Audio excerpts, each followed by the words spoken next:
Rabiwa Madzena, good evening once again. Now, the tax authority wants more money. Luckily, not directly from us, but I suppose indirectly from us. Tell us more. That's right, Sally. We're speaking about SARS needing resources so that it can fill out its mandate. So SARS Commissioner Edward Kieswetter says the Revenue Service needs about 800 million rand to operate efficiently again. He told Parliament's Finance Committee there are up to 800 critical vacancies in the organisation, which he says are underfunded.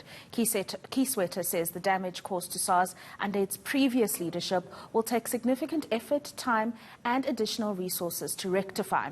Last year, Treasury allocation to SARS was cut from 10.2 billion rand to 9 billion rand, and that was part of government's cuts to accommodate the funding of no-fee higher education for poor students. Treasury Director Dondo Mokgajane says government does not have the money to increase the SARS budget. Edward Kieswetter joins me now. Thank you for your time, Commissioner. Now, you've got up to 800 critical roles that need to be filled at SARS, and of course, that is why you are hoping you can, secure this funding. How critical are these roles? What are we looking at?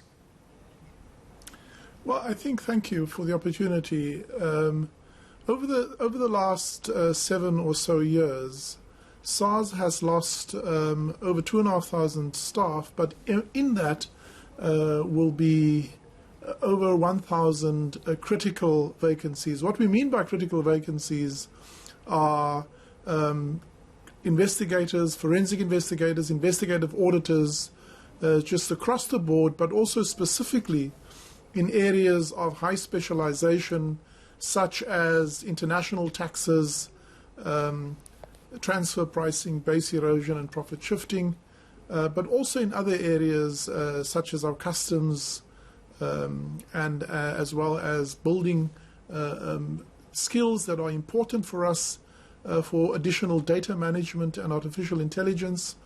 SARS needs to improve its data science and data analytics capability. And very importantly, the entire system of SARS is built on a technology platform. And unless we are able to invest in our technology platform, we will fall behind, and that will continue to have a severe impact on SARS's capacity to collect revenue. So 300 billion rand short of revenue target this year. I would imagine you would hope that this tax season currently, despite what we've seen with COVID-19, may yield some different results. Well, actually, the tax season for individuals is mainly a refund. In other words, there's a flow of money out of the fiscus as opposed to collecting money.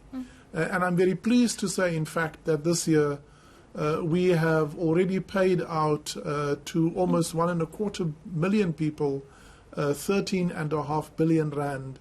And this is money that is welcome refunds to taxpayers.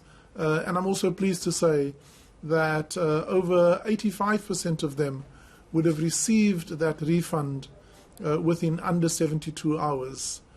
So that's important for us to know that. But in addition, government has quite rightly made introduced some relief measures, which will also cost the fiscus this year around about 70 billion rand, some of which will be deferred revenue and others will be revenue that will be foregone.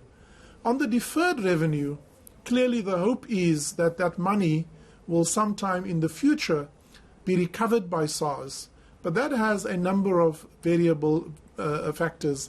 Most importantly, one would hope that the companies that have made use of these deferments will be around when the revenue is due to be repaid to SARS. So it's not money that is without risk, and these are concerns that continually to place our revenue collection in a tough and challenging position, and consequently places huge pressure on the overall fiscal framework of South Africa. Right, and we've just seen Pick n Pay's trading update today showing us what the impact of the bans on tobacco sales and alcohol sales had on their bottom line during the lockdown. That would be directly related when it comes to you. Is the impact of the ban any clearer now compared to the last update? Well, we've now seen since the alcohol sales have been recovered, and also other sales like tobacco, we have definitely seen a uptick in the consumption taxes that is related to that. Excise duties also downstream, the VAT on those sales, and ultimately the profit that these companies are expected to make is also taxable profits.